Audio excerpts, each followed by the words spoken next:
It's super sobering. I am constantly questioning what we were doing up there, and I go both ways on it.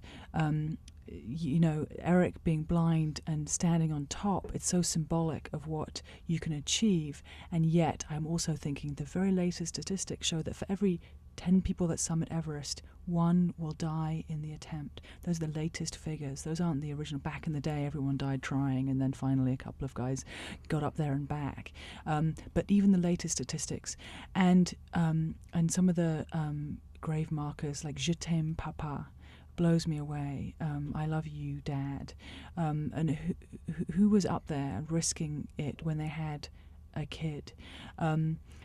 Is it worth it? What is it? It's a little bit safer than a round of Russian roulette. Now, if someone says, I want to play a round of Russian roulette, do we say, wow, cool, I always wanted to do that too? Or do we say, you're out of your mind, don't even think about it, give me the gun, stop, don't do it? And I think it's an interesting question. And I think this is a movie that very much opens up that question. How dangerous is too dangerous when you're trying to make a point? We had a terrible situation actually with our off-screen production doctor who almost died.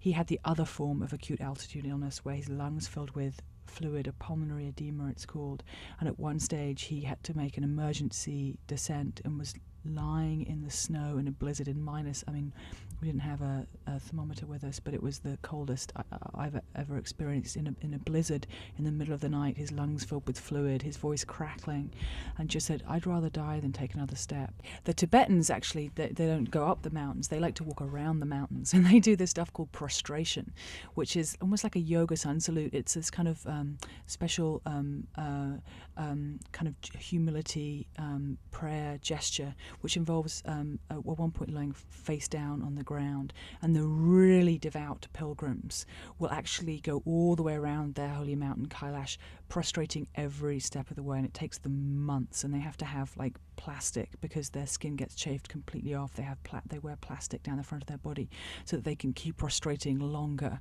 and that compares with the Western idea of standing on top of the mountain, and it does become very starkly drawn in the movie that the Westerners, the guys, the macho Everest summiting mountaineers, they want to go stand on top, damn it. And meantime, we have the German woman who's got a much more kind of social togetherness agenda, and she wants everyone to have a good time and bond and meet. And I feel there's a story in Ovid where you have the sword that never misses and the shield that never gives way, and you've got these two blind people, the most impressive blind people I would guess on the planet. It's not just Erik that's climbed Everest that's impressive. She is just every little bit as impressive, but they're both very different. But if you speak to either of them, boy, you would follow each of them to the ends of the earth, so that when they start arguing, who's going to win? Lhakpa Ri, the name of the mountain we were climbing, which is next to Everest on the north side, translates in the Tibetan as stormy mountain. And all I'm going to say is, boy, did it get stormy up there, and boy, did it unravel. And pretty much everything unravels anyway. When you're going up that high, nobody's thinking straight. It's almost like the whole world took acid. You keep looking around for the grown-ups. Nobody is on oxygen. Nobody is thinking straight. Everyone is losing their minds and struggling to cope. And so these differences of opinion become very magnified as the stakes get higher and things get much more dangerous and much more physically unpleasant and uncomfortable. And things head south. And I always say with documentaries, everything is always going to head south, but it's just about being ready for when it does. And I think this film is certainly an instance of that. But actually it gets a lot more interesting when these things start to get exposed. All the drama starts to unfurl, and boy, I think there's a much more dramatic story than perhaps the original intention of simply climbing a mountain that was easy.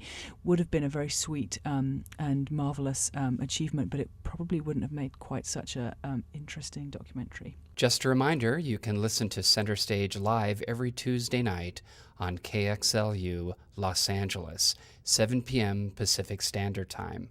We're also streaming on the internet at kxlu.com. Until next time, this is Mark Gordon, and I'll see you Center Stage.